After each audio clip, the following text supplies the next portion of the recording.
जाए चाहे जो कुछ हो जाए, तुमको तो अपना स्वार्थ संपन्न करना है। इस प्रकार से राम जी श्री चक्रवर्ती महाराज जी संज्ञा में आ गए, चेतना में आ गए।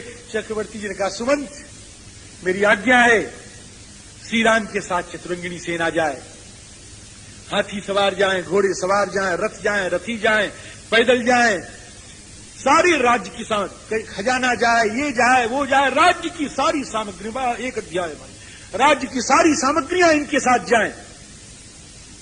श्री कैकेयी ने कहा नहीं जाएगा, श्री कैकेयी ने कहा ये नहीं जाएगा, तुम्हारे बेटे, तुम्हारे आपके खानदान में एक बाप ने अपने बेटे को छोड़ा है, त्यागा है, देश निकाला दिया है, उसी तरह से श्री राम जाएंगे।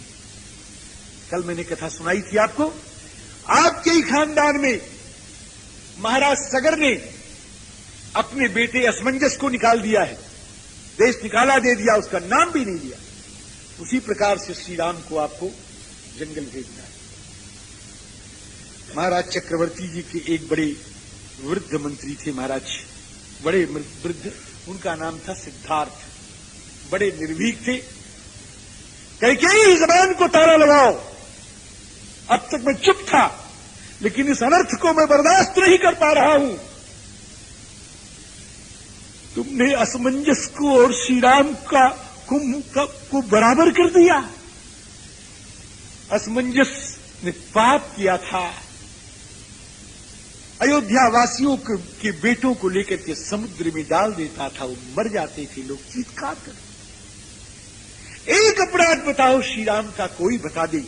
अगर एक अपराध सिद्ध कर दो कैकेयी, तो श्री राम जंगल जाए, हम लोग सब उसका अनुमोदन करेंगे। है कोई अपराध? बहुत कुछ कहा से सिद्धार्थ ने, लेकिन कैकेयी तो ज्यों की थी। राम किम करोत् पापम ये नैवम उपरुध्यते, ऐसा कहा है महाराज जी। महामात्र वचः श्रुत्वा रामो दशरथम तदा। महामंत्री श्री सिद्धार्थ की बात को सुनकर के श्री राम जी ने कहा है, पिताजी आप क्यों देना चाहते हैं? ये चतुरंगिनी सेना, ये खजाना, ये लाव, ये लश्कर, ये सब क्यों देना चाहते हैं? मुझे तो जंगल जाने दीजिए। एक व्यक्ति था, वो उसने एक हाथी बेचा। हाथी समझते हैं? उसने हाथी बेचा, और हाथी लेकर के जिसको बेचा था, जब वो जाने लगा तो जिसने हाथी बेचा था, कहीं रुक जाओ, क्या कि मैंने हाथी बेचा है, हाथी के गले की सिक्कड़ नहीं बेची है, बंधन नहीं बेचा है, ये बंधन मुझे दे। कितना मूर्ख था वो, है कि हाथी को बेच दिया, और एक उसके गले की रस्सी का लोभ संवरण नहीं कर पाया। इतना बड़ा हाथी उसको बेचा। हे पिताजी, जब आपने हाथी बेच दिया, जब आपने राम सरीखे हाथी को बेच दिया, जंगल भेज दिया, तो अब उसके पीछे कक्षा, ये बंधन क्यों डाल रहे हैं? ये बंधन ही है। वाह धन्य हो रघुनंदन। यो ही दत्वा द्युपश्रेष्ठम कक्ष्यायाम कुरुते मनः रज्जुस्नेहेन किम तस्य त्यजतः कुंजरोत्तमम्। मैं हाथी। गोस्वामी जी कहते हैं, हाँ रघुनंदन, हम जानते हैं आप हाथी। श्री राम जी गोस्वामी जी महाराज कह रहे हैं कि नव गयंद रघुवीर मन राज अलान समान छूट जान बन गवन सुनी उर आनंद अधिकान। इस प्रकार से मुझको कुछ नहीं चाहिए, मुझको तो खंती पिटारी। किसी बैरागी से पूछोगे तो बता देगा, है ना? मुझे तो खंती पिटारी चिपिया, यही सब चाहिए, और बलकल वसन चाहिए, और कुछ भी मैं नहीं लेना चाहता। सी कैकेयी जी ने सब ला करके सामने रख दिया, सब तैयार। कैकेयी जी ने सब ला करके सामने, समय बीता है रात भर का समय बीता है, तैयार करने वाली तो है ना दुष्टवा, आपको याद होगा। अरे वो दुष्टवा नाम क्या लें उसका, उसने सब तैयार करके महाराज भिजवा दिया किसी तरह से, और सब बलकल वसंत सब कुछ तैयार है महाराज, सब तैयार। और ला करके उसने सामने रखा। बलकल वसंत को श्री राम जी ने धारण किया है, कौशेय वस्त्र को उतार दिया। लक्ष्मण जी महाराज ने अनुसरण किया है। श्री राम लक्ष्मण ने वलकल वस्त्र पहन लिया। भगवती श्री जनक नंदिनी इस वलकल वस्त्र को लेकर के उसको कंठ में रखती है। कहती क्या करूं इसको। कृत्वा कंठे स्म साचीरम एकम आदाय पाणिना। एक वलकल वस्त्र को लेकर के कंठ में लेकर के रो रही है। इसलिए नहीं रो रही है कि मुझे जंगल जाना है, इसलिए नहीं रो रही है कि कौशेय साथी को उतारना है। नेत्रों की भाषा में कहा, रघुनंदन मुझे गलत मत समझना, मेरे आराध्य, मैं रो इसलिए रही हूं कि आपने मुनियों के साथ रह करके वलकल पहनना सीख लिया है, और मैं 6 वर्ष की थी तभी आपके चरणों में आ गई। मुझे वलकल वसंत कैसे पहना जाता है, कहां पहना जाता है, इसका अभ्यास नहीं, इसका ज्ञान नहीं है। हे रघुनंदन मुझे वस्त्र पहनना सिखा दो। राम जी कृत्वा कंठे स्म साचीरम एकमादाय पाणिना। श्री रघुनंदन उठे और उसी कौशेय साची के ऊपर, साड़ी के ऊपर ठाकुर जी ने उस वस्त्र को पहनाया। तो इस तरह से इसको पहना जाता है। राम जी रामम प्रेक्षितु सीताया बधनंतम चीरमुत्तमम चीरम बबंध सीताया कौशेयोपरि स्वयं पहना रहे। और श्री जनक नंदिनी को चीर पहनाते हुए श्री रघुनंदन को देख करके सारा महल रो पड़ा है, चीत्कार करते। श्री मैथिली शरण की एक लाइन बड़ी कीमती है, मुझे भूलती नहीं, बहुत कीमती लाइन है मैथिली शरण जी की। मैया कौशल्या ने जब देखा है, यहां पर आपको मालूम है, मैया कौशल्या ने जब देखा श्री सीता को हाथ में बलकल लेकर के पहनते हुए, सीते इसको मत छू, हाथ हटा, ये बलकल है, मृदुतम तेरे करतल हैं, यदि ये छू भी जाएंगे छाले पड़ जाएंगे। सारे लोग रो पड़े। करुण क्रंदन से सारा महल भर गया।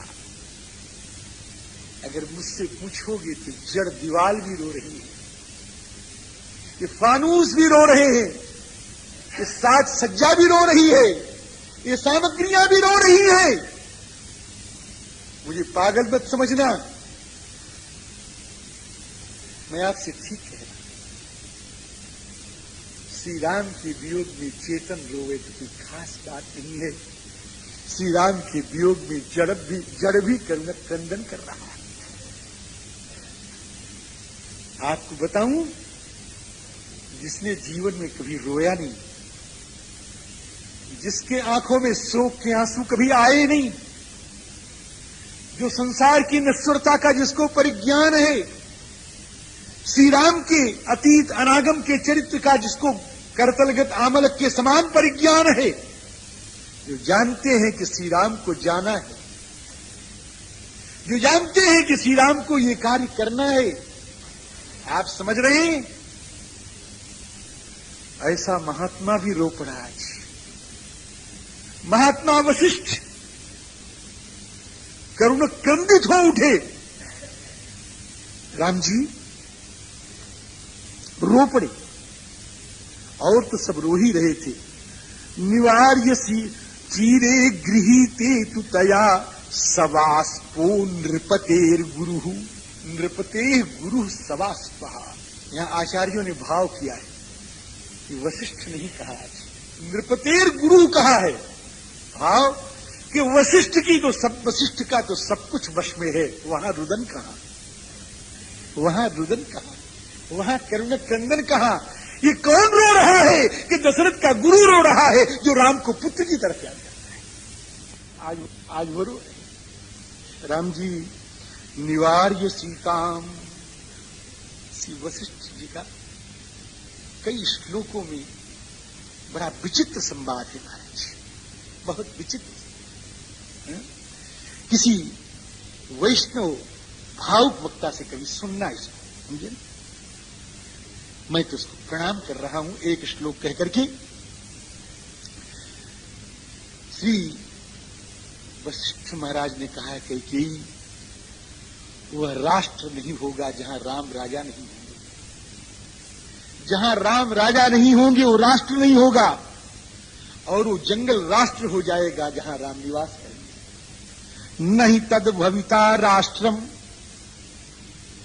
यत्र रामो न भूपति, तद वनम भविता राष्ट्रम यत्र रामो निवत्स्यति। अरे कैकेयी, अरे क्रूर हृदय, अरे कटुभाषिणी, देख श्री राम जी जंगल जा रहे हैं। राम जी के साथ कौन जाना चाहता है? पशु व्याल मृग द्विजान। ये पशु जा रहे हैं, ये व्याल जा रहे हैं, ये हिंसक प्राणी जा रहे हैं, ये मृग जा रहे हैं, ये पक्षी जा रहे हैं, ये सब के सब जा रहे हैं। देख कैकेयी, ये सब के सब जा रहे हैं। अभी मैंने कहा रहा कि जड़ भी प्रेमाभिभूत हैं। कैकेयी, जरा वृक्षों की डालियों को देख, ये वृक्षों की डालियां उसी ओर मुख कर किए हुए हैं जिस ओर रघुनंदन जा रहे हैं। पादपांश्च तदुन्मुखान। इन वृक्षों के नीचे ढेर सारे सूखे पत्ते पड़े हैं। जानो वृक्ष सूखे पत्तों के बहाने करुण क्रंदन करके अश्रुवर्षण कर रहे हैं। महाराज श्री वशिष्ठ ने बहुत कुछ कहा, उसके ऊपर कोई फर्क नहीं पड़ा। सारे लोग चीत्कार कर उठे हैं। महाराज सुमंत से श्री चक्रवर्ती जी ने कहा कि हे सुमंत, औपबाह्यम रथम युक्त्वा, रथ तैयार करो, रथ तैयार करो, उसमें उत्तम उत्तम घोड़ों को जोतो। औपबाह्यम रथम, औपबाह्य रथ का मतलब कि रथ दो तरह का होता है। लड़ने वाला रथ अलग होता है और सवारी करने वाला रथ अलग होता है। यहां पर औपबाह्यम, उसमें बड़ा सुख मिलता है, उसमें सोने का भी साधन रहता है। औपबाह्यम रथम युक्त्वा, जाओ रथ को तैयार करके लाओ। इस प्रकार से जब श्री राम चलने के लिए तैयार हुए, पूज्य पिताश्री के चरणों में प्रणाम किया है। महारानी कौशल्या श्री सीता जी को उठाकर के हृदय में लपेट लेती हैं। श्री कौशल्या जी ने बड़ी लंबी चौड़ी शिक्षा दी है कई श्लोकों में। श्री राम जी महाराज हाथ जोड़ लेते हैं। 350 माताएं उपस्थित हैं और लोग भी उपस्थित हैं कि एक जगह रहने के कारण, राम जी कह रहे हैं, एक जगह रहने के कारण मुझसे कोई गलती हो तो हे माताओं मुझको क्षमा करना। मैंने कोई अकरणीय कार्य कर दिया हो तो हे माताओं मुझको क्षमा करना। मैंने अज्ञानवश कोई काम कर दिया हो तो मुझको क्षमा करना। संवासात् परुषम किंचिद अज्ञानादपि यत्कृतम, सब क्षमा कर। श्री राम ऐसा कह रहे थे, सारे लोग रो रहे थे। महाराज श्री चक्रवर्ती जी के चरणों में पुनः प्रणाम करके श्री रघुनंदन जाने के लिए तैयार हुए। लक्ष्मण जी महाराज ने भी प्रणाम किया है, श्री जनक नंदिनी ने भी प्रणाम किया है, और बगल में खड़ी हुई कौशल्या के चरणों में प्रणाम किया, श्री सुमित्रा के चरणों में प्रणाम किया। जब सुमित्रा के चरणों में श्री लक्ष्मण प्रणाम करने लग गए तो सुमित्रा ने उठा के हृदय से लगा करके कहा, लक्ष्मण घर कभी याद मत करना, घर कभी याद मत करना, मां को कभी याद मत करना। रामम दशरथम विद्धि माम विद्धि जनकात्मजाम। श्री राम को दशरथ समझना, श्री सीता को सुमित्रा समझना, जंगल को अयोध्या समझना। गच्छता तो यथा सुखम, जाओ बाहर निकले हैं, रथ तैयार कर दिया है श्री सुमन जी महाराज ने। सुमन जी ने कहा, चक्रवर्ती जी की आज्ञा है, आप रथ पर चढ़ें। भगवान रथ पर चढ़ के चल पड़ी। जब भगवान रथ पर चढ़ के चलने के लिए तैयार हुए, सारा नगर मूर्छित हो गया, सारी सेनाएं मूर्छित हो गईं। मैं आपसे बताऊं, हाथी चिघाड़ करते हुए, आंखों में सुवर्षण करते हुए, क्रुद्ध होकर के दौड़ रहे हैं, मेरे राम नहीं जाएंगे, मेरे राम नहीं जाएंगे। घोड़े हिनहिनाते हुए श्री राम की ओर दौड़ रहे हैं, मेरे राम नहीं जाएंगे। बभूव नगरे मूर्छा बल मूर्छा जनस्य च तत्समाकुल संभ्रांतम मत्त संकुपित द्वीपम हयसिंजित निर्घोषम पुरम आसीन महास्वनम। अब उस नगर में कितना बड़ा करुण क्रंदन हुआ होगा, इसको जरा आप सोचें। आदमी नहीं रो रहे हैं, नगर रो रहा है। चेतन नहीं रो रहे हैं, जड़ रो रहा है। घर के लोग नहीं रो रहे हैं, घर की दीवारें रो रही हैं। केवल मनुष्य नहीं रो रहे हैं, घोड़े रो रहे हैं, हाथियां रो रहे हैं। केवल पशु नहीं रो रहे हैं, पक्षी रो रहे हैं। उस नगर में कितना बड़ा शोक है। मैं इसको प्रणाम करता हुआ आगे बढ़ रहा हूं। आगे जब श्री रघुनंदन रथ पर चढ़ करके चलने लगे, उर्वासी ने कहा, राम हम तुमको नहीं जाने देंगे, हम तुम्हारे साथ चलेंगे मेरे आराध्य। रथ पर चढ़ गए महाराज। कोई अगल लगल, कोई इस बगल, कोई इस बगल, कोई इस बगल। रथ पर तिल धरने की जगह नहीं है। लटक गए सब महाराज, रथ पर लटक गए हो। हाँ, पार्श्वतः पृष्ठतश्चापि लंबमानास्तदुन्मुखा, सब लटक गए। अब जब सब लटक गए इधर उधर, अब तनिक भी जगह बची नहीं, तो जो नीचे वाले थे, रुक जाओ सुमंत, रुक जाओ सुमंत, सारथी रुक जाओ, रथ मथा को संयच्छ बाजिनाम रश्मीन। अगर जाना ही है तो धीरे धीरे सूतया शनई शनई। बुढ़े कहते हैं, अब इनका मुख कब देखने को मिलेगा, मेरी सामर्थ्य जाने की है नहीं, रुक जाओ, ये मुखड़ा देख लेने दो, अभी मेरे लिए दुर्दर्श हो जाएगा, इनके जाने के बाद हम बचेंगे नहीं, मर जाएंगे, मुझे देख लेने दो। मुखम द्रक्ष्याम रामस्य दुर्दर्शम नो भविष्यति। मुझे देख, बड़ा द्रावक प्रसंग है। चक्रवर्ती जी को संज्ञा हुई है, चेतना में आए हैं। जब राम चले तो मूर्छित हो गए थे। चक्रवर्ती जी महल से निकल करके बाहर, राम रुक जाओ, राम रुक जाओ, ऐसा कह के दौड़े। उधर देखो, वस्त्र की संभाल नहीं, बालों की संभाल नहीं, जिसका घूंघट कभी नीचे आया नहीं था, वृद्धा माता दौड़ती हुई चली आ रही है, राम रुक जाओ, राम रुक जाओ। लगाम प्रियम पुत्रम द्रक्ष्यामि इति ब्रुवन् गृहात् अथ राजा वृतस्त्रीभिः तथा रुदन्तीं कौशल्यां रथम तमनुधावती। भगवान ने कहा, सुमंत जल्दी हाँको, देखा नहीं जा रहा है, जल्दी हाँको, रथ को जल्दी ले चलो। चक्रवर्ती जी कहते, रुक जाओ सुमंत। तिष्ठेति राजा चुक्रोश याहीति राघव। आज सुमंत के सामने समस्या है। चक्रवर्ती जी कहते हैं रुक जाओ, रघुनंदन कहते हैं चलो। चक्रवर्ती जी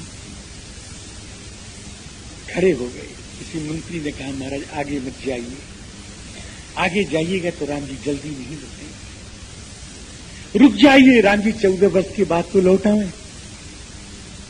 चक्रवर्ती जी की चरण स्तंभित हो गए। ये ठीक है कि मैं मर जाऊंगा, ये ठीक है कि श्री राम जी का दर्शन अब मैं नहीं कर पाऊंगा, लेकिन जैसा ये मंत्री कह रहे हैं, अगर मेरे दूर जाने से राम जी देर में आएंगे, इन माताओं को कैसे दर्शन होंगे, इन प्रजाओं को कैसे दर्शन होंगे, ऐसा सोच